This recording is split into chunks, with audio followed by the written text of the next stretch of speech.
Jimmy അപ്പോൾ രാവിലെ പോണേ 5 മണിക്കാ പോണേ. 5 മണിക്ക് പോകണമെങ്കിൽ ഞാൻ ആ സമയത്ത് ഇപ്പം നല്ല മഴയായിരിക്കും. പിന്നെ ഇന്നിപ്പോൾ 5 മണി ആയിട്ടുണ്ട്. സുബഹി ബാങ്ക് കൊടുക്കുമ്പോഴും കുറച്ച് വൈകിയേ കൊടുക്കണേ. 5 മണി ആവാറാം. 4:55. ഫോൺ വിളിക്കും. അപ്പോൾ ഈ ഇറങ്ങാൻ നേരത്ത് രണ്ട് ടൂ വീലർ, ഞാനും ഹസ്ബൻഡും ഓടിക്കും ടൂ വീലർ. അപ്പോൾ ഇപ്പുറത്ത് വണ്ടിയും കിടക്കണം. അപ്പോൾ ഈ ടൂ വീലർ, എൻ്റെ ടൂ വീലർ ഫ്രണ്ടിലേക്ക് കയറ്റി വെച്ചേക്കുക. മഴ കൊള്ള ഈ പോർച്ചിൽ വണ്ടി കിടക്കുന്നതുകൊണ്ട് ടൂ വീലർ സൈഡിലാണ് വെച്ചേക്കണം. അപ്പോൾ മഴ കൊള്ളാണ്ടെങ്കിൽ അപ്പം ഞാൻ ഹസ്ബൻഡ് ടൂ വീലർ എടുത്ത് മാറ്റി. അത് നല്ല വെയിറ്റ് ഉണ്ട്. ആദ്യത്തെ പ്രാവശ്യം എടുത്തപ്പോൾ അത് മറിഞ്ഞു വീണു. എടുത്ത് മാറ്റി അതിനെ കവറിട്ട് മൂടി, അല്ലെങ്കിൽ ഇപ്പുറം കൊണ്ടെന്ന് വെച്ച് ഇവിടെ നിന്ന് ടൂ വീലർ എടുത്ത് കയറ്റി തീർന്ന് സമയം. അതായത് നമ്മളെ എത്രത്തോളം ഞാൻ പറയുന്നത് ഇതൊന്നുമല്ല, ഞാൻ പറയുന്ന കാരണം വെച്ചാൽ എത്രത്തോളം പിന്തിരിപ്പിക്കാൻ പറ്റുമോ അത്രത്തോളം നമ്മുടെ ബ്രെയിൻ നമ്മളെ സത്യമാണ് പറയുന്നത്. നമ്മളൊരു കാര്യത്തിന്, നിങ്ങളൊരു കാര്യത്തിന് ഇറങ്ങിക്കഴിഞ്ഞാൽ കംഫർട്ട്, വീടിൻ്റെ ഒരു കംഫർട്ടിൽ നമ്മൾ ഇരിക്കുകയാണ്. എത്രത്തോളം പിന്തിരിപ്പിക്കാൻ പറ്റും അത്രത്തോളം നിങ്ങളുടെ ബ്രെയിൻ നിങ്ങളെ പിന്തിരിപ്പിക്കും. വളരെ കേട്ടോ, ഓവർലി കൺസേൺഡ് ആയിട്ടുള്ള അമ്മയുടെ കാണും. ഇപ്പം ഇന്ന് ഞാൻ പറഞ്ഞു ഞാനൊന്ന് പറൂര് പോയിട്ട് വരാം, ഞാൻ വണ്ടി എടുത്തിട്ട് പോവാന്ന് പറഞ്ഞു. അപ്പം ഉമ്മ പറയാണ്, നീ മഴയൊക്കെ പെയ്ത ആൾക്കാർ കുടയൊക്കെ ആയിട്ട് ഇറങ്ങിയേക്കണതാ, നീ ഇപ്പം ആ വണ്ടി എടുത്ത് പോകണ്ട. അപ്പം നോക്കിയേ. അപ്പം ഞാൻ ആലോചിക്കണം, ഉമ്മയുടെ ആങ്സൈറ്റിയാണ് ഉമ്മ പറഞ്ഞത്. അതായത് എൻ്റെ സുരക്ഷിതത്വമാണ് പുള്ളിക്കാരുടെ ഉത്തരവാദിത്തം. അതുകൊണ്ടാണ് എന്നെ മുടക്കിയത്, പോകണ്ടെന്ന് പറഞ്ഞത്. അപ്പോൾ നമ്മൾ അതേപോലെയാണ് ബ്രെയിൻ. നമ്മുടെ കംഫർട്ട് സോണിൽ ഇരുത്തും. നമ്മളിപ്പോൾ പല കാര്യങ്ങളും, പല ബിസിനസ്സുകളും, പല കാര്യങ്ങളും ചെയ്യാൻ ആലോചിക്കുമ്പോൾ നമ്മളെ പിറയിലേക്ക് വലിക്കുന്ന ഒരുപാട് കാര്യങ്ങൾ കൊണ്ട് തന്നുകൊണ്ടിരിക്കും. നിങ്ങൾക്കത് വേണോ, നിങ്ങൾ അതിനിറങ്ങുക. ദൈവം നിങ്ങളുടെ ഒപ്പം നിൽക്കുമെന്ന് ഞാൻ എഴുതി വെച്ചുതരാം, എവിടെ ഒപ്പിട്ട് തരാം. ഞാനത് അനുഭവിക്കുന്ന ഒരാളാണ്. നിങ്ങളുടെ ഒപ്പം നിങ്ങളുടെ ദൈവം ഉണ്ട്. നിങ്ങൾ ഇറങ്ങിയില്ലെങ്കിൽ ദൈവത്തിനൊന്നും ചെയ്യാനില്ല. കാരണം ദൈവത്തിന് ഇഷ്ടംപോലെ ആൾക്കാരുടെ കാര്യം നോക്കാണ്ട്. നിങ്ങളൊരാരെ പറഞ്ഞ, ഞാൻ ഇന്ന് രാവിലെ തൊട്ടു ജിമ്മിന് പോയി തുടങ്ങി. Very good, congratulations. നാജില വെറുതെ ആവണില്ല ക്ലാസ്സിൽ വന്നിരിക്കണം. അപ്പോൾ എന്താ, അപ്പോൾ എന്താ, നമ്മൾ ഇതിൽ ഇറങ്ങുമ്പോൾ നിങ്ങൾ ദൈവത്തിനെ ദൈവത്തിനെ കൈ പിടിച്ചങ്ങോട്ട് ചെയ്യുക. രാത്രി ജിമ്മിൽ പോയി തുടങ്ങിയത്, നമ്മൾ വെറുതെ അവിടെ, ഞാൻ കുറേ നാൾ എക്സസൈസ് ഒക്കെ ചെയ്തു, ഞാൻ അതിനെ ഒന്നും കുറ്റം പറയാണ്. പക്ഷെ നമ്മളൊരു ട്രെയിൻഡ് ആയതിന് ശേഷം നമുക്ക് വേണമെങ്കിൽ വീട്ടിൽ ചെയ്യാം. പക്ഷെ ട്രെയിനിങ് ഇല്ലാണ്ട് എനിക്കറിയാം, ആ എക്സസൈസ് അല്ലേ എനിക്കറിയാം, ആ മെഡിറ്റേഷൻ അല്ലേ എനിക്കറിയാം, ഞാൻ ചെയ്തോളാം, അതല്ലേ അതെനിക്കറിയാം, ഈ ക്ലാസ് അല്ലേ അതെനിക്കറിയാം, അതല്ല അതൊക്കെ എനിക്കറിയാം. നമ്മൾ പറയും, പക്ഷെ നമ്മൾ ചെയ്യുന്നത് ഒരിക്കലും പ്രൊഫഷണൽ ആവില്ല. നമ്മൾ അതിനാണ് കുരുത്തം എന്നൊക്കെ, കുരുത്തമല്ല ഗുരുത്തം. ഗുരുത്തം എന്നൊക്കെ പറയണേ. നമ്മൾ ഇത് ഓരോരുത്തരുടെ അറിവും അവയർനെസ്സും അവബോധം പഠിച്ചു വെച്ചേക്ക് വരെ. ഇപ്പം ജിമ്മിൽ പോകണമെന്ന് പറയില്ല, അയാൾ എത്രയോ ഇൻസ്ട്രുമെൻറ്റ്സ് വാങ്ങിച്ച് എത്രയോ പേരെ കൊണ്ട് അത് തൊഴിലാണ്. നമ്മൾ അതിന് കൊടുക്കുന്ന പൈസ അതിനൊരു ദക്ഷിണയാണ്. അത് അയാളുടെ സമയത്തിനുള്ള അംഗീകാരമാണ് നമ്മൾ കൊണ്ട്. ജിമ്മല്ല, ഞാനൊരു ട്രെഡ്മില്ല് വാങ്ങിച്ച്, ഞാനൊരു സൈക്കിൾ വാങ്ങിച്ച് വീട്ടിൽ ചെയ്തോളാം എന്ന് നമുക്ക് ചെയ്യാം, ചെയ്യില്ല എന്നൊന്നും പറയാനില്ല. പക്ഷെ ഇതിൻ്റെ ഒരു അനുഗ്രഹം വേറെ. ഇത് തന്നെയല്ലേ എന്തും, എന്തും അങ്ങനെയാ. അപ്പോൾ എന്തിനും നമ്മളൊരു ഗുരുത്തം വാങ്ങിക്കണം ശരിക്കും. ഉം. അപ്പോൾ അത് നമുക്ക് ലൈഫിൽ ഗുണമൊക്കെ ചെയ്യും. ഇപ്പം ഞാൻ പറഞ്ഞു എന്ന് വേറെ ഒന്നുമില്ല, എങ്ങനെ നമ്മുടെ ഇന്നത്തെ വിഷയം എന്താണെന്ന് വെച്ചാൽ, എങ്ങനെ കൺസിസ്റ്റൻ്റ് ആയിട്ട് നിൽക്കാം, സാഹചര്യങ്ങൾ എഗെയിൻസ്റ്റ് ആവുമ്പോൾ എങ്ങനെ കൺസിസ്റ്റൻ്റ് ആയിട്ട് നിൽക്കാം എന്നാണ് പറയുന്നത്. അപ്പോൾ ഞാൻ ഈ പറഞ്ഞത് നിങ്ങൾക്ക് എന്താ മനസ്സിലായത്? ഞാൻ എൻ്റെ ലൈഫിലെ കാര്യങ്ങൾ പറയുന്നത് വെച്ചാൽ, എനിക്ക് പലപ്പോഴും ഇങ്ങനെ എൻ്റെ പല തീരുമാനങ്ങൾ, എല്ലാ തീരുമാനങ്ങൾ എടുക്കുമ്പോഴും എന്നെ അതിൽ നിന്ന് മാക്സിമം പിന്തിരിപ്പിക്കാൻ എൻ്റെ ബ്രെയിൻ ശ്രമിക്കാറുണ്ട്. പലവിധ കാര്യങ്ങൾ പറഞ്ഞു തന്നിട്ട്. അപ്പോൾ ഞാൻ മനസ്സിലാക്കിയൊരു കാര്യമുണ്ട്, അതൊന്നും കാര്യമില്ല. അതൊന്നും കാര്യമില്ല. എൻ്റെ മനസ്സത്ര, ഹൃദയം പറയുന്നത് കേൾക്കാൻ പറയണ ചുമ്മാല്ല. എൻ്റെ മനസ്സ് അത്രയും പറയുന്നുണ്ടെങ്കിൽ ചെയ്തേക്കണം. ഞാൻ പറഞ്ഞില്ലേ, ഒരു കുഞ്ഞറിഞ്ഞിട്ടില്ല, ഞാനും ഹസ്ബൻഡും അല്ല വേറൊരാളും അറിഞ്ഞിട്ടില്ല. ഇന്നലെ ഇവിടെ കുറച്ച് ആൾക്കാർ വന്നു പറഞ്ഞു. ഞാൻ പറഞ്ഞു, മിണ്ടിപ്പോരുത്, ഒരാളോട് പറയരുത്. വീട്ടിൽ ഞാൻ പറഞ്ഞിട്ടില്ല, അവരോടും പറയാൻ പറ്റില്ല, ഇവിടെയും പറയാൻ പറ്റില്ല. കാരണം ഇതറിഞ്ഞു കഴിഞ്ഞാൽ പിന്നെ എല്ലാവരും അവളിപ്പോൾ അവിടെ പോകുന്നുണ്ട് എന്ന് പറഞ്ഞിട്ട് അതാവും. അപ്പോൾ ഒരാളോടും പറയാൻ പറ്റില്ല. അപ്പം നിങ്ങൾ സീക്രട്ടായിട്ട് വെക്കണ്ട. ഇതിപ്പോൾ ഞാൻ പബ്ലിക്കായിട്ടിരുന്ന് പറയണം, ഞാൻ റെക്കോർഡ് ചെയ്യണുള്ളൂ. സീക്രട്ടായിട്ട് വെക്കേണ്ടത് സീക്രട്ടായിട്ട് വെക്കുക. നിങ്ങളുടെ നിങ്ങൾ സന്തോഷിപ്പിക്കുന്ന കാര്യങ്ങൾ ചെയ്ത് നിങ്ങൾ മുന്നോട്ട് പോവുക. അതിന് എഗെയിൻസ്റ്റ് ആണ്, സാഹചര്യങ്ങൾ എഗെയിൻസ്റ്റ് ആണെന്ന് കണ്ടു കഴിഞ്ഞാൽ അത് വിഷമിക്കണ്ട. നിങ്ങൾക്ക് നിങ്ങൾ എത്രത്തോളം അതിൽ സ്ട്രോങ് ആണ്, അതിൽ കൺസിസ്റ്റൻ്റ് ആണെന്ന് ദൈവം ചെക്ക് ചെയ്യണതാണ്. അപ്പം അതുകൊണ്ട് നിങ്ങൾക്ക് വേണോ നിങ്ങൾ ഇറങ്ങുക. അപ്പോൾ ഇത് ഇത്രയും നേരം പറഞ്ഞിരുന്നു എന്ത് മനസ്സിലായി? നാജിലൊക്കെ എന്ത് മനസ്സിലായി? പറയൂ. എനിക്ക് മനസ്സിലായി, നമ്മൾ എന്തെങ്കിലും ചെയ്യാൻ വരുമ്പോ ബ്രെയിന് അതിനെ തടസ്സപ്പെടുത്തും, പല പല കാര്യങ്ങളും മുന്നിൽ കിട്ടുന്നിട്ട്. ഉം. അത് നമ്മൾ മനസ്സിലാക്കി കഴിഞ്ഞാല് അതിനെ എതിർത്തുകൊണ്ട് നമുക്ക് നമ്മുടെ ലക്ഷ്യത്തിലേക്ക് ഇറങ്ങി തിരിക്കന്നെ. എതിർക്കല്ല, എതിർത്താൽ ചിലപ്പോൾ നമ്മളെ പിന്നെയും വഴി വലിച്ചുകൊണ്ട് പോകുന്നത്. കാരണം എതിർക്കണം, ഉം. നമ്മളിപ്പോൾ ഞാൻ പറഞ്ഞല്ലോ ഇപ്പോൾ എന്നോട് അങ്ങനെ പോകണ്ട എന്ന് പറയുന്നത്, എന്നെ ഏറ്റവും സ്നേഹിക്കുന്നവരാണ് എന്നോട് പോകണ്ടെന്ന് പറയുന്നത്. അപ്പോൾ അവരെ എതിർത്തിട്ട് എതിർക്കുന്ന വേറെ നല്ല അല്ല, പറയുന്നത്. ഞാന് ഞാൻ എന്താ പറഞ്ഞത്, ആൾക്കാരോട് അറിയണ്ടാന്ന്. എതിർക്കുന്നല്ല ഉദ്ദേശിച്ചത്. നമ്മളെ ബ്രെയിന് നമ്മൾക്ക് വേണ്ട നെഗറ്റീവ് ചിന്ത ഇട്ട് തരുമല്ലോ, അങ്ങനെ പോയാൽ ഇങ്ങനെ ആവും എന്നുള്ള. അപ്പൊ അതിനെ മൈൻഡ് ചെയ്യാതെ നമ്മൾ പോസിറ്റീവായിട്ട് നമ്മൾ തന്നെ ചിന്തിച്ചിട്ട് അങ്ങനെ പിന്നെ വേറെ ഇറങ്ങിത്തിരിക്കണം. കാര്യമുണ്ട്, ഈ പോസിറ്റീവായിട്ട് പോകുമ്പോൾ അതിൽ വരുന്ന ഉത്തരവാദിത്തം ഏറ്റെടുക്കാൻ നിൽക്കണം. അതായത് വേറെ കാര്യമുണ്ട്, ഇത് നമ്മൾ ഇങ്ങോട്ട് ഇറങ്ങുമ്പോഴേക്കും എല്ലാം ശരിയാവണമെന്നില്ല. അത് വളരെ ഇമ്പോർട്ടൻ്റ് ആയിട്ടുള്ള പോയിന്റാണ്. കാരണം നമ്മളിത് ഇറങ്ങുമ്പോഴേക്കും ഒന്നും ശരിയാവുകയൊന്നുമില്ല. പക്ഷെ നമ്മൾ പറയാം എത്രത്തോളം നമ്മൾ കൺസിസ്റ്റൻ്റ് ആണ് എന്നും നമ്മളൊന്ന് പരീക്ഷിക്കും. എന്നിട്ട് അല്ലെങ്കിൽ നമുക്കത് ഹാൻഡിൽ ചെയ്യാൻ പറ്റാണ്ടാവും. മനസ്സിലായില്ലേ? ഉം. അതായത് 3 ഐസ്ക്രീം തന്നിട്ട് ഒരു ഐസ്ക്രീം തന്നിട്ട് പിടിക്കാൻ പറ്റാത്ത കൊച്ചിന് ആരെങ്കിലും 3 ഐസ്ക്രീം ഒരുമിച്ച് വാങ്ങിച്ചു കൊടുക്കും. അത്രയേ ഉള്ളൂ. അപ്പം നമുക്ക് ഒരു ഐസ്ക്രീം നമ്മൾ ഐസ്ക്രീം പിടിക്കാൻ പാകമാണ് നമ്മുടെ കൈകൾ സ്ട്രോങ് ആവണം. അതായത് നമ്മൾ അതിനെയാണ് പറയുന്നത് സ്വന്തം ജീവിതത്തിൻ്റെ ഉത്തരവാദിത്വം ഏറ്റെടുക്കുക എന്ന് പറയുന്നത്. നമ്മൾ പറയില്ലേ ഹോപ്പനൊക്കെ പിന്നെ പറയും. മേം പറഞ്ഞതിലൊരു കാര്യം, നമ്മൾ ചെയ്യാൻ പോകുന്ന കാര്യം അതിലൊന്ന് സ്റ്റേബിൾ ആവണ വരെ ഒരാളും അറിയാതിരിക്കുന്ന നല്ലത്. അല്ലെങ്കിൽ ഏറ്റവും ആ ചോദ്യങ്ങൾ കേട്ട് നമ്മൾ തളരും. ഏറ്റവും ബെസ്റ്റ്. എന്തായി എന്തായി എന്നുള്ളത്. എക്സാക്ട്ലി, അതാണ്. അത് ശരിയാ. കാരണം വെച്ചാലേ ഈ പറയുന്നവര് ചിലര് നമ്മളെ എതിർത്തിട്ട് വേണ്ട ചെയ്യണ്ട എന്ന് പറയും. അത് ഓക്കെ, അത് നമുക്ക് പിന്നെ എതിർക്കാം. പക്ഷെ നമ്മളെ സ്നേഹിക്കുന്നവർ പറയും നമ്മളോട്, അതായത് ഉം. കരുതൽ കൂടിപ്പോയതുകൊണ്ട് പറയും. അത് ഉം. നമുക്ക് പെട്ടെന്നൊന്നും തള്ളാൻ പറ്റില്ല. തള്ളിക്കഴിഞ്ഞാൽ അവരെ മുന്നിൽ വെച്ച് തള്ളിക്കഴിഞ്ഞാൽ അവരെ തള്ള് നമ്മൾ കൊള്ളേണ്ടി വരും. ആ തള്ള് ചെറുക്കാനുള്ള കരുത്തൊന്നും പലപ്പോഴും ഉണ്ടാവാറില്ല. കാരണം പ്രിയപ്പെട്ടവർ, വേണ്ടപ്പെട്ടവർ, ഉമ്മ, അച്ഛൻ, അമ്മ, അല്ലെങ്കിൽ അങ്ങനെ ഇങ്ങനെയുള്ളവരൊക്കെ നമ്മളെ എതിർക്കുമ്പോൾ അവരുടെ ഗ്രൂപ്പിൽ നിന്ന് നമ്മൾ പുറത്തേക്ക് പോകും. അവരെ ഗ്രൂപ്പിൽ നിന്നും മനസ്സിൽ നിന്നൊന്നും അവർ കളയില്ല. പക്ഷെ എന്നാലും അവർ അത് പ്രശ്നമാണത്. അപ്പം അതുകൊണ്ട് ഒരുപാടൊന്നും കൊട്ടിഘോഷിച്ച് നടക്കാതിരിക്കുക എന്നുള്ളതാണ് ഞാൻ പഠിച്ചൊരു പിന്നെ പറയാം നമുക്ക്, നമ്മൾ അത്രയും അത്രയും സ്ട്രോങ് ആണെന്ന് means it's okay, never mind എന്നുള്ളൊരു ഇതുണ്ടെങ്കിൽ പറയാം. മാം, പറയണ്ടല്ലോ. ജിമ്മിലൊക്കെ പോകുന്ന നമ്മളിപ്പോ ആരോടെങ്കിലും പറഞ്ഞാൽ അതിനകത്ത് പ്രോബ്ലം ഉണ്ടോ അതിന്? അത് ഡിപ്പെൻസ്. ഹസീനയ്ക്ക് ഹസീനയുടെ ഞാൻ പറയില്ല, നമ്മൾ ഒരു ചോദ്യം ചോദിക്കണത് നമ്മളെ സിറ്റുവേഷൻ നിന്നിട്ടാണ് ചോദ്യം ചോദിക്കണേ. നമുക്കിപ്പോൾ ഇപ്പോൾ ചോദിക്കാം എന്തിനാ ജിമ്മിൽ പോണേ, ജിമ്മിനല്ലേ എവിടെ ഇപ്പോൾ ഒരു സാധനം ഞാൻ പറഞ്ഞുതരാം. ഈ എന്താ ഈ സ്റ്റീലിൻ്റെ ഗ്ലാസ് ഉണ്ട്, ഗ്ലാസ് അല്ല അത് സ്റ്റീലിൻ്റെ ടംബ്ലർ, അതിൽ വെള്ളം കുടിക്കുന്ന ഫാമിലി ഉണ്ട്.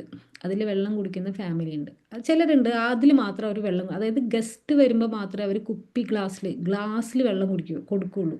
ആ മറ്റേ ഗ്ലാസ് അവർ എടുക്കില്ല, അത് അവരുടെ വെച്ചേക്കേ ഇരിക്കുകയുള്ളൂ. അപ്പോൾ ഇവർ ഞാൻ എന്താണ് കാര്യം എന്താണെന്ന് പറയില്ല. പക്ഷേ ഇവർ എന്താ ഈ ഗ്ലാസ്സിൽ ഇവർ വീട്ടുകാർ ഇപ്പോൾ അമ്മ, അമ്മായിമ്മ, അങ്ങനെ കുറേ പേരൊക്കെ ഉണ്ടാവുമല്ലോ. അപ്പോൾ സ്റ്റീലിൻ്റെ ആ ടംബ്ലറിൽ വെള്ളം കുടിക്കാൻ കണ്ടാൽ ഇവർ സമ്മതിക്കില്ല. കാരണം ഇവരുടെ വിശ്വാസം എന്താണ്, ഈ മറ്റേ ഗ്ലാസ്സിൽ മാത്രമേ കുടിക്കാൻ പാടുള്ളൂ. അത് കുടിക്കാൻ പാടില്ല, എടുക്കാൻ പാടില്ല. അപ്പം നമ്മൾ ചോദിക്കണം ഈ ഗ്ലാസ്സിൽ വെള്ളം കുടിച്ചാൽ എന്താ കുഴപ്പം? ശരിയല്ലേ? ഇത് വെള്ളം കുടിക്കാൻ വാങ്ങിച്ച പൊട്ടിയ പൊട്ടും, വേറെ വാങ്ങിച്ചപ്പോരാ അല്ലെ? പൊട്ടൂല, അത് താഴ്ത്തോണ്ട് പൊട്ടും, അത് അതിൻ്റെ നേച്ചറാണ്. സിന് പറഞ്ഞില്ല ഇതിൽ ജിമ്മിൽ പോകുന്നതുകൊണ്ട് കുഴപ്പമുണ്ടോ? അത് ഡിപ്പെൻസ് ടു ദ സിറ്റുവേഷൻ. നമ്മൾ സ്റ്റീൽ ഇപ്പം ഞാൻ ഈ പറഞ്ഞത് വളരെ ഓക്വേർഡായിട്ട് തോന്നണില്ലേ? സ്റ്റീലിൻ്റെ ഗ്ലാസ്സിൽ വെള്ളം കുടിക്കാൻ പാടുള്ളൂ. ഗ്ലാസ് എന്നല്ല അതിനെ പറയാം, സ്റ്റീലും ഗ്ലാസും രണ്ട് സബ്സ്റ്റൻസ് ആണ്. ഇംഗ്ലീഷ് മനസ്സിലാക്കിയുള്ള പ്രശ്നം അതാണ്. അപ്പോൾ രണ്ടും രണ്ട് കാര്യമാണ്. അപ്പോൾ നോക്കിയേ, നമ്മൾ പുറത്ത് ഒരാൾ വരുമ്പോൾ ഇതിപ്പോൾ എന്താ അത്ര ഇല്ല, അതിൻ്റെ പേരിൽ യുദ്ധങ്ങൾ ഉണ്ടാവുന്ന വീടുകളുണ്ട്, അറിയാമോ? നിസ്സാരമായ. അപ്പോൾ നമ്മളൊരു കാര്യം പറയുന്നത് അത് നമ്മുടെ പരിസ്ഥിതിയിൽ നിന്നിട്ടാണ്. അപ്പോൾ ചോദിക്കുവാണ് ഇപ്പോൾ വളരെ എന്താ ഡ്രസ്സിങ്ങിൽ തന്നെ പെൺകുട്ടികൾ വളരെ ഓപ്പൺ ആയിട്ട് ഷോർട്സും ഒക്കെ ഇട്ടിട്ട് പബ്ലിക്കായിട്ട് അതിപ്പോൾ ഇത്ര വലിയ കുഴപ്പമാണോ എന്ന് ചോദിച്ചാൽ അപ്പോൾ കുഴപ്പമുള്ള ഫാമിലി ഇപ്പോൾ പോട്ടെ, തലയിലിടാത്തവര് ഇടാതിരിക്കും എത്ര കുഴപ്പമാണെന്ന് വെച്ചാൽ ട്രഡീഷണൽ ആയിട്ടുള്ള ഒരാൾ സമ്മതിക്കുമോ? കുഴപ്പമാണ് അവർക്ക്. അപ്പോൾ അത് ഡിപ്പെൻസ് പേഴ്സൺ ടു പേഴ്സൺ. പക്ഷെ നമ്മൾ എല്ലാരും ഒരേപോലെ ആയിരിക്കില്ല ചിന്തിക്കണത്. നമ്മളത് പറയുമ്പോ ഒരേ അല്ല, അത് വെച്ചാൽ നമ്മുടെ ജീവിത സാഹചര്യങ്ങൾ ഇതുവരെ അത് അവരുടെയും തെറ്റല്ല, ആരുടെയും തെറ്റാണെന്നല്ല ഞാൻ പറയുന്നത്. ഏ, ജീവിച്ച് വളർന്ന് വന്ന സാഹചര്യങ്ങളിൽ നിന്ന് മനുഷ്യൻ എപ്പോഴും മാറാൻ മടിയാണ്. അതാ പറഞ്ഞ കംഫർട്ട് സോൺ, അതാണ് അവൻ്റെ കംഫർട്ട് സോൺ. അതാണ് ആ കംഫർട്ടിൽ നിന്ന് ഒരിക്കലും അവൻ ബ്രേക്ക് ചെയ്യില്ല. ബ്രേക്ക് ചെയ്യുന്നവരെ അവൻ സമ്മതിക്കത്തില്ല. ആ, അത് ആരായാലും. അപ്പോൾ നിങ്ങൾക്ക് അങ്ങനെയുള്ളൊരു സിറ്റുവേഷനിലാണ് നിങ്ങളെങ്കിൽ നിങ്ങൾ ആ കംഫർട്ട് സോൺ പെട്ടെന്നൊന്നും ബ്രേക്ക് ചെയ്യാനോ അല്ലെങ്കിൽ ആ ബഹളം വെച്ച് അയ്യോ ഞാൻ ദേ ഇവിടെ പോയിട്ടാന്ന് പറയാനൊന്നും നിൽക്കണ്ട. നിങ്ങൾ വളരെ സൂത്രത്തിൽ, നയത്തിൽ, പറ്റുമെങ്കിൽ നിങ്ങൾ ആ സാഹചര്യത്തിൽ നിന്നൊന്ന് മാറി നിൽക്കുക. അതാണ് ഏറ്റവും ബെസ്റ്റ്. ഞാൻ നോക്കിയിട്ട് ഒരു സാഹചര്യം നമ്മൾ ആ ചുറ്റുപാടിൽ നിന്ന് മാറാൻ പറ്റുകയാണെങ്കിൽ, ചിലർക്ക് മാറാനും പറ്റൂല, ചിലർ പെട്ട് കിടക്കായിരിക്കുള്ളൂ. ഇത് ഒന്നും തള്ളാനും പറ്റില്ല കൊള്ളാനും പറ്റില്ലാത്ത അവസ്ഥയായിരിക്കുള്ളൂ ചിലർ ഭാഗ്യം അവർക്ക് മാറാൻ പറ്റും. അപ്പോൾ അപ്പം അതിനാണ് പറയുന്നത് ഒരു ഇന്നർ വിഷൻ വേണമെന്നൊക്കെ പറയുന്നത്. മനസ്സിൽ അങ്ങോട്ട് തീരുമാനിക്കുക. അപ്പോൾ ദൈവം എല്ലാവരും കൂടെയുണ്ട്. ഞാൻ എന്ത് തീരുമാനിച്ചാലും ദൈവം തഥാസ്തു എന്ന് പറയാൻ എൻ്റെ അടുത്ത്. ഞാൻ ഇനി വേറെ വഴിക്ക് പോകണോ എന്നാൽ ഓക്കെ തഥാസ്തു, ഒരു പുള്ളിക്കാരനൊരു കുഴപ്പമൊന്നുമില്ല. നമുക്ക് തോന്നണം ദൈവം ശിക്ഷിക്കും എന്നൊക്കെ പറഞ്ഞ്. അത് അതിൻ്റെ ശിക്ഷ നമ്മളെ ഏറ്റെടുക്കണം. നമ്മൾ ചെയ്യുന്ന കാര്യങ്ങൾ ശരിയല്ല എന്നുണ്ടെങ്കിൽ അതിൻ്റെ ആഫ്റ്റർ എഫക്റ്റ് നമ്മൾ ഈ ജീവിതത്തിൽ തന്നെ നമ്മൾ അങ്ങനെ അനുഭവിച്ച് തീർക്കും. സത്യം ഇത്രേ ഉള്ളൂ. അപ്പം അതുകൊണ്ട് ഉത്തരവാദിത്തം ഏറ്റെടുക്കാൻ റെഡി ആയിട്ട് വേണം ചെയ്യാൻ. അങ്ങനെ ഒരു കാര്യമുണ്ട്. അല്ലാണ്ട് ചെയ്ത് പകുതിക്ക് വെച്ച് ഇറങ്ങി കഴിഞ്ഞാൽ അയ്യോ കൈ കാലിട്ടടിച്ചിട്ടൊരു കാര്യമില്ല. ഇപ്പം ഇറങ്ങിപ്പോയി നടുക്കടലിലേക്ക് ഇറങ്ങിപ്പോയി, ഒന്നില്ലെങ്കിൽ നീന്തി കയറുക അല്ലെങ്കിൽ മുങ്ങി മരിക്കുക. ഇത് രണ്ട് ഓപ്ഷനുള്ളൂ. ഇതിനെയാണ് പറയുന്നത് ഹോപ്പിനെ പറയുന്നത്. അവിടെ നമുക്ക് പറ്റാണ്ട് വരുമ്പോഴാണ് ഈ ഹീലിങ്ങും അതുപോലുള്ള കാര്യങ്ങളും കുറേ കാര്യങ്ങളൊക്കെ വരുന്നത്. അത് നമുക്ക് എങ്ങനെയാണ് അതൊരു ഇൻവെസ്റ്റ്മെൻ്റ് അല്ല എന്ന് പറയാൻ പറ്റുക? നമുക്ക് കൈപിടിക്കാൻ ഒരാളില്ല. ആ ഒരാള് ഇതൊക്കെ അറിഞ്ഞതുകൊണ്ടുള്ള കൈ പിടിക്കാൻ വരണേ. അപ്പൊ നമുക്ക് ആ കൈ വേണമെങ്കിൽ കയറി പിടിക്കുക, അല്ലെങ്കിൽ വിട്ടേക്കുക. അത്രേ ഉള്ളൂ. അല്ലാണ്ട് ഇത് വേണോ വേണ്ടേ വേണോ വേണ്ടേ എന്ന് പറഞ്ഞ് നിൽക്കരുത്. മനസ്സിലായി? ഹസീനയ്ക്ക് ചോദ്യത്തിന് ഉത്തരം കിട്ടിയോ? മനസ്സിലായി. അല്ലേ, വളരെ ക്ലിയർ ആയിട്ട് പറഞ്ഞു തന്നില്ലേ? അത്രേ ഉള്ളൂ കാര്യം. മെയിൻ അറിവില്ലായ്മയാണ് മെയിൻ പ്രശ്നം എല്ലാവരുടെ. പക്ഷെ ഏറ്റവും രസം എന്താണെന്നറിയോ, മനുഷ്യന്മാര് ഒരിക്കലും എന്നെക്കാൾ അറിയുന്നവർ വേറെ ആരും ഇല്ല എന്നങ്ങോട്ട് വിശ്വസിച്ച് കളയും. അതാ ഏറ്റവും രസം. മനുഷ്യൻ പറയും ഓ അങ്ങനെയൊക്കെ പറയും, എനിക്കറിയാവുന്ന പോലെ ഒരാൾക്കും അറിയില്ല എന്നങ്ങോട്ട് പറഞ്ഞു കളയും. അവിടെയാണ് ഈഗോയുടെ കളി. ഈഗോ നല്ലതാണ്. എനിക്ക് എൻ്റെ ലൈഫ് രക്ഷപ്പെടുത്താൻ വേണ്ടിയിട്ട് ഈഗോ നല്ലത് തന്നെയാണ്. പക്ഷെ ആ ഈഗോയില് എന്താ പറയുക, ഉത്തരവാദിത്തം ഏറ്റെടുക്കാൻ പറ്റണ ഏത് ഈഗോ നല്ലത്. ഇപ്രാവശ്യം എനിക്ക് നാട്ടിൽ പോയപ്പം തോന്നിയ ഒരു കാര്യം, ഒരുപാട് ആൾക്കാർക്ക് മാറ്റങ്ങൾ ഒരുപാട് വന്നിട്ടുണ്ട്. അത് ഇപ്പൊ ഒരുപാട് പേര് ജിമ്മിന് പോകുന്നുണ്ട്, കുറെ ഹെൽത്ത് നോക്കുന്നുണ്ട്, അവനവന്റെ കാര്യം മാത്രം നോക്കുന്നുണ്ട്. കുറെ മാറ്റങ്ങൾ എനിക്ക് ഇപ്രാവശ്യം പോയപ്പം തോന്നി. അതെല്ലാ കാലത്തും ഉണ്ടായിരുന്നു ഹസീന. അതെല്ലാ കാലത്തും ഉണ്ടായിരുന്നു. പണ്ടത്തെ കാലത്തും ഇങ്ങനെയുള്ളവരുണ്ട്. നമ്മളാണ് മാറിയത്. നമ്മുടെ കാഴ്ചപ്പാടാണ് മാറിയത്, അല്ലാണ്ട് അവരല്ല മാറിയത്. നമ്മൾ മാറിയപ്പോൾ അങ്ങനെ മാറിയവരെ നമ്മൾ കണ്ടു. അതാണ് ലൈക്ക് അട്രാക്ട് ലൈക്ക് എന്ന് പറയുന്നത്. അതാണ് അട്രാക്ഷൻ, ലോ ഓഫ് അത് അട്രാക്ഷൻ. സത്യ.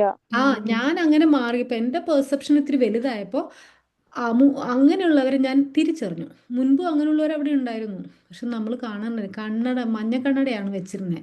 ആ sorry, കണ്ണട എടുത്ത് മാറ്റിയപ്പോൾ പറ്റിയതാ. അതാ സംഭവം. മനസ്സിലായില്ലേ? അപ്പൊ എങ്ങനെ നോക്കിക്കഴിഞ്ഞാൽ ഇതിന്റെ റൂട്ട് നോക്കിപ്പോയാൽ കുറേ ഉണ്ട് സംഭവം.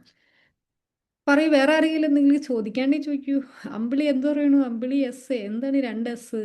അമ്പിളീസ് എനിക്ക് അത്ഭുതം തോന്നുന്നത്, ഞാനിപ്പോ ഇന്ന് ജിമ്മിന് പോയി അന്ന് തന്നെ ഇങ്ങനത്തെ ഒരു സബ്ജക്റ്റിന്റെ മുന്നിലേക്ക് വന്ന് നോക്കി. അതാണ് പറയുന്നത് നമ്മൾ എന്തിലാണോ ശ്രദ്ധിക്കുന്നത് അത് നമ്മളിലേക്ക് വരും. അത് പറഞ്ഞേ, ഈ ലൈഫിൽ ഇവിടെ എല്ലാം ഉണ്ട്. ഇവിടെ നന്മ മാത്രമേ ഉള്ളൂ. നിങ്ങൾ നോക്കിക്കോളൂ, ഈ ഇവിടെ എന്തോരം നന്മകളുണ്ടെന്ന് അറിയാവോ? എത്ര പേരെ സഹായിക്കുന്നു. പറഞ്ഞ എൻ്റെ കേരളം എന്ന് അങ്ങനെ എന്തോ ഒരു ചാനലുണ്ട്. എൻ്റെ കേരളം അങ്ങനെ പേര് ഞാൻ വിട്ടുപോയി. അതിൽ റിലീജിയസ് ആയിട്ടുള്ള ആളുകൾ, ഹിന്ദുവും ക്രിസ്ത്യനും മുസ്ലിമും എല്ലാവരും ഒരുമിച്ച് സംസാരിക്കുന്നതും പരസ്പരം സഹായിക്കുന്നതും, ഇപ്പോൾ പള്ളിയിൽ മറ്റേ എഴുന്നള്ളിപ്പായിട്ട് പോകുമ്പോൾ ക്രിസ്ത്യൻസ് ഹിന്ദുസ് അവർ വെള്ളം കൊടുക്കുന്നതും, മുസ്ലിങ്ങളുടെ നോമ്പിന് ഈ അവർ വന്ന് സഹായിക്കുന്നതും, അങ്ങനത്തേക്കുള്ള കുറേ കാണിക്കുക. എൻ്റെ കേരളം എന്ന് അങ്ങനെ എന്തോ ആ ചാനലുണ്ട്. ഈ ചാനൽ നമ്മൾ സ്ഥിരം കണ്ടു കഴിഞ്ഞാൽ നമുക്ക് തോന്നുന്നത് എന്താണ്, ഇവിടെ നന്മ മാത്രമേ ഉള്ളൂ എന്ന്. ഈ എൻ്റെ നാട് അത്രയും നല്ലതാണ്, എൻ്റെ വീട്ടിൽ നന്മ മാത്രമേ ഉള്ളൂ എന്നാണ് നമുക്ക് തോന്നുക. പക്ഷേ വേറൊരാളിരുന്നിട്ട് നേരെ ഓപ്പോസിറ്റ് ആയിട്ടുള്ള കാര്യങ്ങൾ, പേപ്പറിൽ വരുന്ന കാര്യങ്ങൾ അതൊക്കെയാണ് കണ്ടുകൊണ്ടിരിക്കുകയാണ് നോക്കുക. എല്ലാ ദിവസവും അവനിങ്ങനെ വിദ്വേഷത്തിൻ്റെ കാര്യങ്ങൾ, വർഗീയതയുടെ കാര്യങ്ങളൊക്കെയാണ് ഇങ്ങനെ നോക്കാം. അപ്പോൾ അവൻ്റെ ഉള്ളിൽ നിറച്ച് വർഗീയതയാണ്. അപ്പോൾ അവൻ കാണുമ്പോൾ അവരൊരിക്കലും ഈ ചാനൽ കണ്ണിൽ പെടില്ല. കണ്ടാലോ അവന് എന്തൊക്കെ പറയാൻ പറ്റും അതൊക്കെ പറയും. അപ്പോൾ നമ്മുടെ ഉള്ളിൽ എന്താണോ അതാണ് നമ്മൾ പുറത്ത് കാണുന്നത്. അതാണ് പറയുന്നത്, എന്നിലേക്ക് വരാൻ പറയണേ, എന്നിലേക്ക് മാറൂ, അപ്പോഴാണ് ഇതൊക്കെ ശരിയാവാന്ന് പറയുന്നത്. ചുമ്മാ പറയണതല്ല. അപ്പോൾ നമ്മളെ ക്ലീൻ ചെയ്യുക. അതിൽ ഏറ്റവും ബെസ്റ്റ് പ്രെയർ ഹോപ്പനോപ്പനോ ആണ്. അത് ഇത്രയും റിയലിസ്റ്റിക് ആയിട്ട് ഉപയോഗിച്ചാൽ അതിനേക്കാൾ വെട്ടാവാൻ പറ്റുന്ന വേറൊരു പ്രെയർ ഇല്ല. അത്രയും എഫക്റ്റീവാണ്. എല്ലാം നല്ലത് തന്നെയാണ്. ഹോപ്പനോപ്പനോ കുറേയും കൂടെ എഫക്റ്റീവാണ്. അപ്പോൾ നമ്മുടെ ഉള്ളിലെ കാഴ്ചപ്പാട് എന്താണോ അതനുസരിച്ചാണ് നമ്മൾ കാണുന്നത്. ഇനി കുറേ കഴിയുമ്പോൾ കുറേയും കൂടെ റിയലിസ്റ്റിക്കാണ്. നമ്മൾ കുറേയും കൂടെ നിങ്ങൾ നോക്കിയോളൂ, വേറെ നാട്ടിൽ പോയി UK-ലോ, അല്ലെങ്കിൽ ഞാൻ പറയുന്നത് എക്സ്ട്രീം കേസ്, അറിയാവുന്ന ഒരു എക്സ്ട്രീം കേസൊക്കെയാണ് ഞാൻ പറയുന്നത്. വേറെ നാട്ടിലാണെങ്കിൽ അവിടെ നിന്ന് വരുമ്പോൾ പിന്നെയും നമ്മൾ കാണും, കുറേ കാണും. നമ്മളിങ്ങനെ നമ്മൾ വലുതാക്കുക, അത്രയേ ഉള്ളൂ. വേറെ ആരും നമുക്ക് നന്നാക്കാനൊന്നും പറ്റില്ല. അപ്പോൾ ഇങ്ങനെയുള്ള അറിവുകളുമായിട്ട് ചേർന്ന് നിൽക്കുക എന്നുള്ളത് നിങ്ങളെ സഹായിക്കും. ഞാൻ പറഞ്ഞല്ലോ, ഞാൻ ഇങ്ങനെയുള്ള അറിവുകൾ നേടിയതിന് ശേഷമാണ്, അതിൽ ചേർന്നതിന് ശേഷമാണ് എൻ്റെ ലൈഫ് മാറിയത്. പിന്നെ ഞാൻ ഓരോന്ന് പഠിച്ച് ഓരോ ക്ലാസ്സുകൾ പഠിക്കും, ഓരോന്ന് കോഴ്സുകൾ. ഇതൊക്കെ ആരും പറഞ്ഞിട്ടൊന്നുമില്ല, ചെയ്യാൻ പറഞ്ഞിട്ടൊന്നുമില്ല. എനിക്ക് മനസ്സിലായി എൻ്റെ ലൈഫിൽ വെളിച്ചം വീണെങ്കിൽ ഞാൻ തീരുമാനിക്കണമെന്ന് മനസ്സിലായി. അപ്പം അതുകൊണ്ടാണ് ഞാൻ പറയുന്നത്, നിങ്ങളിങ്ങനെയുള്ള ക്ലാസ്സുകൾ എന്താണോ അതിലേക്ക് വന്ന് നിങ്ങൾ അതിൻ്റെ ഭാഗമായിട്ട് പോവുക. ആ ഒരു കൺസിസ്റ്റൻ്റ്. ഇപ്പോൾ എന്തുകൊണ്ടാണ് ഫൻഹ ക്ലാസ്സിൽ നിന്ന്, നമ്മുടെ മറ്റേ ക്ലാസ്സിൽ നിന്ന് പോയിട്ട് എത്ര നാളായി. ഇപ്പോഴും ഹസീന വരുന്നുണ്ട് ക്ലാസ്സിൽ. അവർക്കറിയാം ഇത് നിന്ന് വിട്ടു പോകുമ്പോഴും ഇതിലേക്ക് വിട്ടിട്ട് ഇങ്ങോട്ട് വരുമ്പോഴും ഉള്ള ആ ഒരു ഡിഫറൻസ് അവർക്ക് ഫീൽ ചെയ്യുന്നുണ്ട്. അപ്പോൾ ഒരു സ്റ്റേബിളാണ് വരെ നിങ്ങളിങ്ങനെയുള്ള എന്തെങ്കിലും ക്ലാസ്സുകളോ, അല്ലെങ്കിൽ നിങ്ങൾ ഇങ്ങനെയുള്ള കമ്മ്യൂണിറ്റിയുമായിട്ട് ബന്ധപ്പെട്ട് മാസ്റ്റർ മൈൻഡ്, നമ്മുടെ നെപ്പോളിയൻ ഹില്ലിൻ്റെ തിങ്ക് ആൻഡ് ഗ്രോ റിച്ച് എന്ന് പറയുന്നൊരു ആ ബുക്കിൽ പറയുന്ന, അതിൽ കുറേ പ്രിൻസിപ്പിൾസ് പറയുന്നുണ്ട്, അഫർമേഷൻ പറയുന്നുണ്ട്, അങ്ങനെ കുറേ കാര്യങ്ങൾ പറയുന്നുണ്ട്. അതിലൊരെണ്ണം be a part of master mind community എന്ന് പറയാം. നിങ്ങളുടെ സമാന ചിന്താഗതിയുള്ള ആളുകളുമായിട്ടൊരു കമ്മ്യൂണിറ്റി രൂപീകരിക്കുക, എന്നിട്ട് ആ കമ്മ്യൂണിറ്റിയുടെ ഭാഗമാകാനാണ് പുള്ളി പറയണേ. എങ്കിൽ മാത്രമേ നമ്മൾ വളരുള്ളൂ. വളരാനുള്ള കുറേ കാര്യങ്ങളാണ് ആ ബുക്കിൽ പറയുന്നത്. കാരണം നമ്മൾ ഇതിന് പുറത്ത് പോയി കഴിഞ്ഞാൽ നമ്മൾ അത്രയും ഏബിൾ ആയി കഴിഞ്ഞാൽ കുഴപ്പമില്ല, സ്റ്റേബിൾ ആയി കഴിഞ്ഞാൽ കുഴപ്പമില്ല. പക്ഷെ അല്ലെങ്കിൽ നമ്മൾ പിന്നെയും പഴയ പോകും. അപ്പം ഞാനിപ്പോൾ ഈ അടുത്ത ക്ലാസ്സിൽ ഒരാളോട് ഞാൻ പറഞ്ഞു, കാരണം അയാളുടെ സാഹചര്യങ്ങൾ എനിക്കറിയാം. ഞാൻ പറഞ്ഞു, ഇവിടെ വരൂ, വന്നാൽ നിങ്ങൾക്ക് ഇതിൽ നിന്ന് വിട്ടുപോയതാണ് നിങ്ങൾക്ക് വലിയ ബെനിഫിറ്റ്. നിങ്ങൾക്ക് തോന്നും, പൈസ ഇപ്പോൾ എന്തൊക്കെ കാര്യങ്ങൾ ചെയ്യാം, വേറെ പണിയൊന്നുമില്ല നിങ്ങൾക്ക് തോന്നും. പക്ഷെ വിട്ടു പോകുമ്പോൾ നിങ്ങൾക്ക്, ഞാൻ ഇത് പേടിപ്പിക്കാൻ പറയണതല്ല കേട്ടോ, ഇതെൻ്റെ സത്യമാണ് ഞാൻ പറഞ്ഞത്. കാരണം എനിക്ക് നിങ്ങളെ പഠിപ്പിക്കുമ്പോഴും എനിക്കും കിട്ടുന്ന ബെനിഫിറ്റ് അതൊക്കെ തന്നെയാണ്. കാരണം എനിക്ക് സന്തോഷമാണ് ഇത് പഠിപ്പിക്കുന്നത്. ഈ ഒരു അറിവ് എത്രത്തോളം ഷെയർ ചെയ്യാൻ പറ്റുന്ന അത്രത്തോളം എനിക്കിഷ്ടമാണ് അത് ചെയ്യുന്നത്. അതുകൊണ്ട് ഞാനിങ്ങനെ പഠിപ്പിക്കണം. അല്ലെങ്കിൽ രാവിലെ ആയാലും ഈ 1 മണിക്കൂർ നമ്മൾ ഒരു ദിവസം ഇരിക്കുകയെന്ന് വെച്ചാൽ അല്ലേ, 1 മണിക്കൂറിന് നല്ല വാല്യൂ ഉണ്ട്. അപ്പോൾ നിങ്ങൾ അങ്ങനെ ഒരു കമ്മ്യൂണിറ്റിയുടെ ഭാഗമായാൽ നിങ്ങൾ പോലും അറിയാതെ നിങ്ങൾ വളരും. നിങ്ങൾ പോലും അല്ല, ഇതൊക്കെ എനിക്ക് ഇതിനു മുമ്പ് ആളുകളൊക്കെ ഇവിടെ ജീവിച്ചു പോയിട്ടുണ്ട്, വിജയിച്ചിട്ടുണ്ട്. പക്ഷേ കൺസിസ്റ്റൻ്റ് ആയിട്ട് ഒരു ലക്ഷ്യത്തിന് വേണ്ടി പ്രവർത്തിച്ച് മാത്രമേ അവർ നേടിയിട്ടുള്ളൂ. അല്ലാത്തവരൊക്കെ ഉണ്ടു ഉറങ്ങി ജീവിച്ച് ജനിച്ച് തീർന്നു പോയവരാണ്. അങ്ങനെ അത് വേണ്ടാന്നല്ല കേട്ടോ, അതൊക്കെ വേണം. പക്ഷെ നമ്മളെക്കാൾ വലിയൊരു ഹയ്യർ ഒരു ഗോളുമായിട്ട് നമ്മൾ കണക്ട് ചെയ്യണം. ഇപ്പോൾ പൈസ ആയാൽ തന്നെയും ഒരു പരിധി കഴിഞ്ഞാൽ പൈസയും കൊണ്ട് എന്താ കാര്യം? ആലോചിച്ചിട്ടുണ്ടോ നിങ്ങൾക്ക് ഇഷ്ടംപോലെ കാശാണ്, ഈ പറയുന്ന നിങ്ങൾ വിചാരിക്കണൊക്കെ നടക്കുന്നുണ്ട്, എല്ലാം ഉണ്ട്, ഇഷ്ടംപോലെ പൈസ ഉണ്ട്. അത് ഒരു പരിധി കഴിഞ്ഞാൽ പിന്നെ നിങ്ങൾക്ക് അതുകൊണ്ട് എന്ത് ചെയ്യണമെന്ന് അറിഞ്ഞൂടാ. അപ്പോഴാണ് ഈ ആളുകൾ വേറെ ആ ഒരു ചാരിറ്റിയിലേക്കും അങ്ങനെയുള്ള കുറേ കാര്യങ്ങളിലേക്കും മാറണം. അപ്പോൾ എന്തും നമ്മൾ പറയും ചാരിറ്റി ചെയ്യണമെങ്കിൽ എൻ്റെ കയ്യിൽ കാശ് വന്നിട്ട് ഞാൻ ചാരിറ്റി ചെയ്യാമെന്ന് പറയില്ലേ, അതല്ല അതിൻ്റെ വഴി. നിങ്ങളുടെ കയ്യിൽ 100 രൂപ ഉള്ളെങ്കിൽ അതിന് 2 രൂപ നിങ്ങൾക്ക് കൊടുക്കാൻ പറ്റുന്നത് നിങ്ങൾക്ക് ആ ഒരു മൈൻഡ് സെറ്റ് ഉണ്ട്. മൈൻഡ് സെറ്റ് ഉണ്ട്. ആ മൈൻഡ് സെറ്റാണ് വേണ്ടത്. അല്ലെങ്കിൽ നിങ്ങൾ 100 രൂപ 100 രൂപയിൽ 100 കോടി വന്നാലും നിങ്ങൾക്ക് അതിൻ്റെതായ ആവശ്യങ്ങളുണ്ടാവും. പിന്നെ ഇത്രയും കാര്യങ്ങളുണ്ട്, അതിൽ നിന്ന് 1 കോടി കൊടുക്കാനാ പറ്റൂല. നിങ്ങൾക്ക് കൊടുക്കാൻ പറ്റുമോ? ഞാൻ കൊടുത്തുകൊണ്ട് അങ്ങനെയല്ല പറയുന്നത്. പറ്റില്ല. നിങ്ങളുടെ ഒരു മൈൻഡ് സെറ്റാണ് ഉണ്ടായത്. അതാണ് പറയുന്നത് wealth is A mind set എന്ന് പറയുന്നത്. ഒക്കെ മനസ്സാണ്. അപ്പം ഇന്ന് കുറേ കാര്യങ്ങൾ പറഞ്ഞു. ജസ്സിന് വരുമോ? ഓക്കെ. അപ്പോൾ ശരിയാണോ പുള്ളി എന്ന് പറയുന്നത്? നല്ല സെഷനായിരുന്നു ഇന്ന്. എന്തോ? ഇതിന്റെ റെക്കോർഡ് ഇന്നത്തെ നല്ല സെഷനായിരുന്നു. അതെ. നല്ല സെഷനായിരുന്നു. ഉള്ളിന്ന് അങ്ങോട്ട് എടുത്ത് ഉള്ളു തുറന്ന് പറയണതായതുകൊണ്ട് അങ്ങനെ പറയണേ. ഞാൻ ലേഡീസിന് പറ്റിയ സെഷനായിരുന്നു അല്ലേ? അതെ. ഞാൻ ഉള്ളി ഞാൻ മാമിന്റെ ക്ലാസ് ഇതുവരെ കേട്ടിട്ട് അതിന് എനിക്കുണ്ടായ ഒരു അനുഭവം പറയട്ടെ. പറയൂ. ഞാൻ ഹീലിംഗിൻ്റെത് കാണുമ്പോഴാണ് ഞാൻ വേഗം ചാടിക്കറിയിലേക്ക് ജോയിൻ ചെയ്യല്. മണിയുടേത് വരുമ്പോ അങ്ങനെ ഒന്നിടവിട്ട ദിവസമല്ലേ ഫസ്റ്റില് ക്ലാസ് ഉണ്ടായിരുന്നത്. അപ്പൊ മണിയുടേത് വരുമ്പോ ഞാൻ അങ്ങനെ ഉണ്ട് കേറലില്ല. ഞാനിപ്പോ ബിസിനസ് ചെയ്യാനൊന്നും പോകണമെന്നില്ല. അതെനിക്ക് വേണ്ടിയിട്ടുള്ളതല്ല, ഹീലിംഗ് അല്ല എന്റേത് എന്നുള്ള ചിന്തയായിരുന്നു. അപ്പൊ ഒരു ദിവസം ഞാനിങ്ങനെ മണിയുടേത് കേട്ട്. അപ്പൊ വലിയൊരു ഇതില്ലാണ്ടാ കേട്ടത്. പക്ഷെ അതിന്ന് കുറെ കാര്യങ്ങൾ, പുതിയ കാര്യങ്ങൾ ഞാൻ പഠിച്ച്. എനിക്ക് മണിയെ ബന്ധപ്പെട്ടുള്ള കുറ്റബോധം നല്ലോണം ഉണ്ടായിരുന്നു. ഒരു പർച്ചേസ് ചെയ്ത് വന്നാൽ 2 ദിവസം അതിന്റെ പേര് ടെൻഷനൊക്കെ, അതൊക്കെ മാമിന്റെ വാക്കുകളിൽ കൂടെ അതൊക്കെ മാറി. അത് നല്ലൊരു അനുഭവമാണ്. മാമിന് എത്ര താങ്ക്സ് പറഞ്ഞാലും മതിയാവില്ല. Thank you so much. അപ്പോൾ ഞാൻ പറയാലോ, ഞാൻ എന്തുകൊണ്ട് വെൽത്തും ഹീലിങ്ങും അങ്ങനെയുള്ള കാര്യങ്ങളൊക്കെ പറഞ്ഞു വെച്ചാൽ എന്നെ എഫക്റ്റ് ചെയ്തത് അതാണ്. ഈ വെൽത്തിൻ്റെ ക്ലാസ്സൊക്കെ ഞാനിതൊക്കെ പഠിച്ചിട്ട് എൻ്റെ മണി റിയാലിറ്റി, എൻ്റെ മണി ബ്ലൂ പ്രിൻ്റ് തന്നെ മാറി ഒരുപാട് ഒരുപാട്. അപ്പോൾ എനിക്ക് മനസ്സിലായി ഇത് എനിക്ക് കിട്ടുമെങ്കിൽ നിങ്ങൾക്കും കിട്ടും. ഇത് ഉറപ്പ്. അതുകൊണ്ടാണ് ഞാൻ ഈ വെൽത്തിനെ പറ്റി എന്തുകൊണ്ടാണ് ഞാൻ ഹെൽത്തിനെ പറ്റി അധികം ഒന്നും സംസാരിക്കാത്തത് വെച്ചാൽ ഞാൻ ഹെൽത്ത് വൈസ് ഇനി ഞാൻ ഓക്കെ ആയിരുന്നു. എനിക്ക് വലിയ പ്രശ്നങ്ങളോ അങ്ങനെയൊന്നും ഫീൽ ചെയ്തിട്ടില്ല. അപ്പം എനിക്ക് പക്ഷേ ഈ ഹീലിങ്ങിന് വന്നു കഴിഞ്ഞപ്പോൾ ഞാനിപ്പോൾ സംസാരിക്കുന്നുണ്ട്. പക്ഷെ ആദ്യമൊക്കെ നിങ്ങൾ ശ്രദ്ധിച്ചറിയാൻ പറ്റും ഞാൻ ഹെൽത്ത് വൈസ് അങ്ങനെ അധികം സംസാരിക്കാറുണ്ടായിരുന്നില്ല.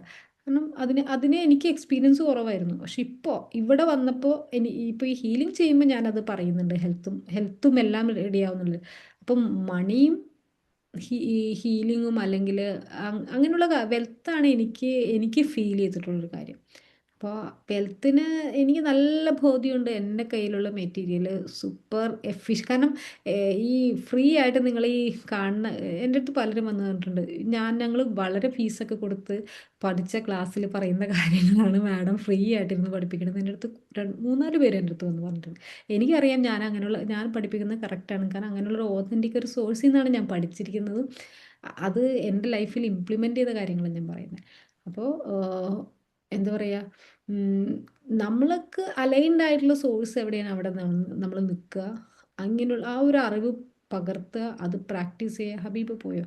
പ്രാക്ടീസ് ചെയ്യുക, ലൈഫിൽ മാറും. അല്ലെങ്കിൽ നമുക്ക് തന്നേക്കണ ആയുസ്സിൽ നിന്ന് ഒരു സെക്കൻഡ് പോലും കൂടുതൽ തരില്ല. ഒരു സെക്കൻഡ് പോലും കൂടുതൽ തരില്ല.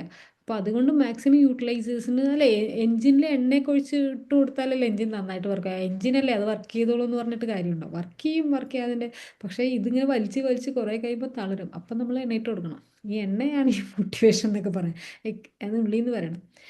അത് നമ്മളതിന് അതുകൊണ്ടല്ലേ ആളുകൾ ഞാൻ പറഞ്ഞില്ലേ 10 ലക്ഷം കൊടുത്ത് ഒരു വർഷത്തെ മെൻറ്ററിങ്ങിന് പോകണവർ, 10-20 ലക്ഷം കൊടുത്ത് 15 ലക്ഷം കൊടുത്തിട്ട് 6 മാസത്തെ മെൻറ്ററിങ്ങിന് പോകണവർ എനിക്കറിയാം.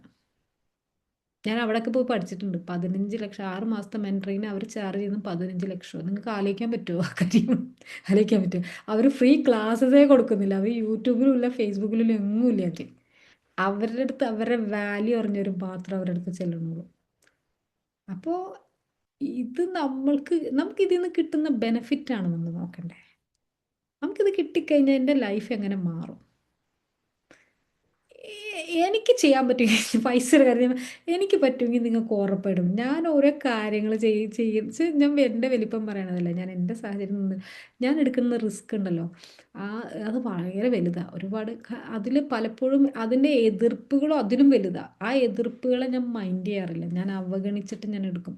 അത് ചിലപ്പോൾ എനിക്ക് കുറേ നാൾ സങ്കടങ്ങൾ തരും. ഇല്ലയെന്ന് പറയുന്നില്ല, എപ്പോഴും ഹാപ്പി ആയിട്ട് പോകുന്നു എന്നും പറയാം. സങ്കടങ്ങൾ ഒരുപാട് തരാറുണ്ട്. പക്ഷെ അപ്പോൾ ഈ പറഞ്ഞ ആളുകളെ എതിർത്തവരെന്നെ കുറ്റപ്പെടുത്താറുണ്ട്. നിന്നോട് അന്ന് പറഞ്ഞില്ല ചെയ്യണ്ടെന്ന് അതും ഞാൻ കേൾക്കേണ്ടി വരാറുണ്ട്. പക്ഷെ ഞാൻ ഞാൻ ഉറപ്പിക്കും. എൻ്റെ റബ്ബ് എൻ്റെ കൈ വിടൂല. എൻ- എനിക്ക് അങ്ങനെ ഞാൻ ഭയങ്കര ധൈര്യമുള്ള ആളാണ്. അതുകൊണ്ട് ഞാൻ എന്ത് ചെയ്യും, ഇറങ്ങി ഇറങ്ങി ഇറങ്ങി പുതിയ റിസ്കുകൾ പൈപ്പ് ലൈനിലാണ്. പഴയ റിസ്കുകളൊക്കെ, എടുത്ത റിസ്കുകളൊക്കെ വിജയിച്ചിട്ടുണ്ട്. പുതിയ റിസ്കുകൾ പൈപ്പ് ലൈനിലാണ്. അങ്ങനെ എടുത്ത് അപ്പം നിങ്ങൾ റിസ്ക് എടുക്കാണ്ടൊന്നും ലൈഫിൽ കംഫർട്ട് സോണിൽ ഓരത്തിരുന്ന് മീൻ പിടിക്കാന്ന് വെച്ചാൽ അതൊക്കെ ഉള്ളൂ. കടലിൽ ഇറങ്ങിപ്പോയാൽ ആണ് നല്ല മീനുകളൊക്കെ കിട്ടുക. അപ്പം അതുകൊണ്ട് ലൈഫിൽ തീരുമാനങ്ങൾ എടുക്കുക, റിസ്ക് എടുക്കുക. ഇമോഷൻസ് ഒക്കെ അങ്ങനെ ചുരുട്ടിക്കൂട്ടി കളയുക, ആവശ്യമില്ലാത്ത ഇമോഷൻസ്. ഈ ഇമോഷൻസിന് ഒരുപാട് ആലോചിച്ചിട്ടൊന്നും ഒരു കാര്യമില്ല. അപ്പം അങ്ങനെയൊക്കെയാണ് കാര്യങ്ങൾ. അപ്പം മതി. കുറേ സമയമായില്ല. അപ്പം ശരി, ഓക്കെ. ഹബീബ എല്ലാവരും. അമ്പിളി, എന്താണ് വിശേഷം? ഇന്നത്തെ മാം പിന്നെ യൂട്യൂബിൽ അപ്ലോഡ് ചെയ്ത് അതുണ്ടോ? ഇന്ന് ഞാൻ റെക്കോർഡ് ചെയ്ത് കുറച്ചങ്ങോട്ട് തുടങ്ങിയപ്പോൾ എനിക്ക് മനസ്സിലായി ഇത് എൻ്റെ കയ്യിൽ നിന്ന് പോകും എന്ന് മനസ്സിലായി. ഞാൻ ഈ നല്ല ക്ലാസ് എടുക്കുമ്പോൾ പക്ഷെ അതൊന്ന് വൈറലാകുന്ന ടോപ്പിക് ആയിരുന്നു കേട്ടോ. എനിക്കതാ മനസ്സിലായി. ഞാൻ ചില ദിവസങ്ങളിൽ ക്ലാസ് എടുക്കുമ്പോൾ ഞാൻ റെക്കോർഡൊന്നും ചെയ്യണ്ട, പിന്നെ എന്തുട്ടാന്ന് ചോദിച്ചാൽ ചെയ്യൂല. പക്ഷെ അന്ന് ഏറ്റവും നല്ല ക്ലാസ് ആയിരിക്കും ഞാൻ എടുക്കുക. അത് എനിക്ക് ആ ഒരു അനുഭവം ഉള്ളതുകൊണ്ട് ഞാൻ കുറച്ചങ്ങോട്ട് വിട്ടപ്പോൾ ലെവൽ മാറിയപ്പോൾ ഞാൻ റെക്കോർഡ് ചെയ്ത് വെച്ചു. ഇതെന്നെ കയ്യിൽ നിന്ന് പോകുമെന്ന് എനിക്ക് മനസ്സിലായി. അപ്പോൾ നോക്കട്ടെ, എഡിറ്റ് പക്ഷെ ചെയ്യാൻ പറ്റും. പകുതിക്കാന്ന് തോന്നുന്നു റെക്കോർഡ് ചെയ്ത. പകുതി ആദ്യം ഞാൻ പറഞ്ഞേ, എനിക്ക് ഫോൺ അടവെങ്കിൽ മനസ്സിലായി ഇതെൻ്റെ കയ്യിൽ നിന്ന് പോകുമെന്ന് മനസ്സിലായി. അപ്പം ഞാൻ പെട്ടെന്ന് റെക്കോർഡ് ചെയ്തതാണ്. അപ്പോൾ റെക്കോർഡ് ചെയ്തിട്ടുണ്ട്, പക്ഷെ അത് അതിൽ ക്ലിയർ ആയിട്ടൊന്നും ഉണ്ടാവില്ല എന്നറിയില്ല. അപ്പം എന്തായാലും നന്നായിരിക്കട്ടെ. അപ്പം നിങ്ങളുടെ റിസ്കുകളൊക്കെ എടുക്കുക, അടിപൊളിയായിട്ട് പോവുക, ലൈഫിൽ ഡിസിഷൻസ് എടുക്കുക, ഹീലിംഗ് ക്ലബിലേക്ക് വരിക. നമ്മളിപ്പോൾ നാളെ ഒരു ക്ലാസ് സ്റ്റാർട്ട് ചെയ്യുന്നുണ്ട്. അത് ഞാൻ സത്യം പറഞ്ഞാൽ ഹസീനെ കൂടെ പറയട്ടെ, ഞാൻ ആലോചിച്ചപ്പോൾ ശരിയാണ്, എന്നാൽ തുടങ്ങാം. മനസ്സോടെ അതിലാര് വരുന്നു എന്നുള്ളതൊന്നുമല്ല, ഞാനതിൽ 100% ഇതായിട്ട് എടുക്കും. എൻ്റെ മനസ്സുകൊണ്ട് തന്നെ ഞാൻ എടുക്കും. പക്ഷേ ഞാൻ നിങ്ങളോട് പറയുന്നു, നിങ്ങൾ ഹീലിംഗ് ക്ലബിലേക്ക് വരാനേ ഞാൻ പറയുള്ളൂ. ഹീലിംഗ് ക്ലബ്ബ് അതൊരു ലെവല്, അത് എക്സ്പീരിയൻസ് വേറെ ആയിരിക്കും. ഹീലിംഗ് ക്ലബ്ബിൽ വന്നാലാണ് എനിക്കും 100% നിങ്ങൾക്ക് തരാൻ പറ്റുള്ളൂ. അപ്പോൾ നിങ്ങൾ ഹീലിംഗ് ക്ലബ്ബിൽ വരിക. അത് കഴിഞ്ഞിട്ട് ഹീലിംഗ് ക്ലബ്ബിൽ ഞാൻ ഇപ്പോൾ പറയാറുള്ളൂ. പിന്നെ ഞാൻ മെൻറ്ററിങ് ഉണ്ട്, നിങ്ങൾക്ക് ഇൻഡിവിജ്വലായിട്ട് സെഷൻസ്. ഇപ്പോൾ ജെസ്സിനുണ്ടോ? ഇല്ല, ഇൻഡിവിജ്വലായിട്ട് സെഷൻസ് ഉണ്ടെങ്കിൽ അങ്ങനെയും ചെയ്യുന്നുണ്ട്. അപ്പോൾ നമുക്ക് കുറേ കൂടെ ലാവിഷായിട്ട് സമയമൊക്കെ നോക്കി അങ്ങനത്തെ 2-3 പ്രോഗ്രാംസ് ആണ് ഇപ്പോൾ നമ്മൾ ചെയ്യണം. ഒന്ന് ഹീലിംഗ് ക്ലബ്ബാണ്. ഞാൻ എല്ലാവരെയും ഇൻവൈറ്റ് ചെയ്യുന്ന ഒരൊറ്റ കാര്യം ഹീലിംഗ് ക്ലബ്ബ്. അത് 2 മാസമാണ്. പിന്നെ ഞാൻ പറയുന്ന ഒരു ക്ലാസ് മെൻറ്ററിങ് ആണ്. മെൻറ്ററിങ് മിനിമം 1 ഇയർ എന്നുള്ള രീതിയിലാണ് കൊടുക്കുന്നത്. അത് പേഴ്സണൽ ക്ലാസ്സസ് ഉണ്ടാവും. അതിൽ ഏറ്റവും കൂടുതൽ എനിക്ക് പറയാവുന്നത് വെൽത്തിൻ്റെ ഒതൻറ്റിക് ആയിട്ട് ക്ലാസ്സസ് ഉണ്ടാവും, പേഴ്സണൽ സെഷൻസ് ഉണ്ടാവും. ഇത് രണ്ടുമാണ്. കാരണം നമ്മൾ ഒറ്റയാൾ ഇതിൽ പോവില്ലേ. പിന്നെ ഒരു ചെറിയൊരു ക്ലാസ് ഞാൻ ഉദ്ദേശിക്കുന്നത്, ചെറുതെന്ന് വെച്ചാൽ ഞാൻ മാക്സിമം ആയിരിക്കും ഒരു ക്ലാസ് നാളെ ഉദ്ദേശിക്കുന്നുണ്ട്. രാവിലെ 5:30. 3 ദിവസമാണ് ആ ക്ലാസ് ഉള്ളത്. ഞായർ, ചൊവ്വ, വ്യാഴം മെഡിറ്റേഷനൊക്കെ ആയിട്ട് ഒരു ക്ലാസ് ഉദ്ദേശിക്കുന്നു. നിങ്ങൾ ഇൻവൈറ്റ് ചെയ്യുന്നത് ഹീലിംഗ് ക്ലബിലേക്കാണ്. നിങ്ങൾ ഹീലിംഗ് ക്ലബിലേക്ക് വരിക. Thank you so much. God bless you. ദൈവം അനുഗ്രഹിക്കട്ടെ. ഇനി എന്തെങ്കിലും ചോദിക്കാനുണ്ടോ? ഹബീബ പോയോ? ഹബീബേനെ പെട്ടെന്ന് ആരായാലും അമ്പിളിയാണ് പോയത്. ഓക്കെ. അപ്പോൾ ഇങ്ങനെയാണ് പോകണമെന്നുണ്ടെങ്കിൽ നമുക്ക് രാവിലെ വെക്കാം. രാവിലെ വെച്ച ഒരു പ്രത്യേകത എന്ന് വെച്ചാൽ അതിൽ രാവിലെ എല്ലാവരും ഫ്രീ ആവും, പറ്റുന്നവരൊക്കെ വരുന്നുണ്ട്. ഇതിപ്പോൾ നിങ്ങൾ കുറച്ച് പേരാണ് സ്ഥിരമായിട്ട് വരണേ, അല്ലെങ്കിൽ എല്ലാവരും വരണം. ഒരുപാട് പേര് വരണം ക്ലാസ്സിൽ. നോക്കാം ഇൻഷാ അള്ളാ. ഓക്കെ, അപ്പം ശരി. എന്തെങ്കിലും ചോദിക്കാനുണ്ടോ? ഇല്ല. ജസ്സിൻ ഫൻഹയല്ലേ വന്നേക്കുന്നത്? Vivo Y20 5G. അതെ മാം. ശരി, മൈക്ക് ഓഫ് ചെയ്തോളൂ, കുഴപ്പമില്ല. അപ്പം നന്നായിരിക്കട്ടെ. നാളെ കാണാം കേട്ടോ, ഇൻഷാ അള്ളാ. ശരി. Thank you ma'am.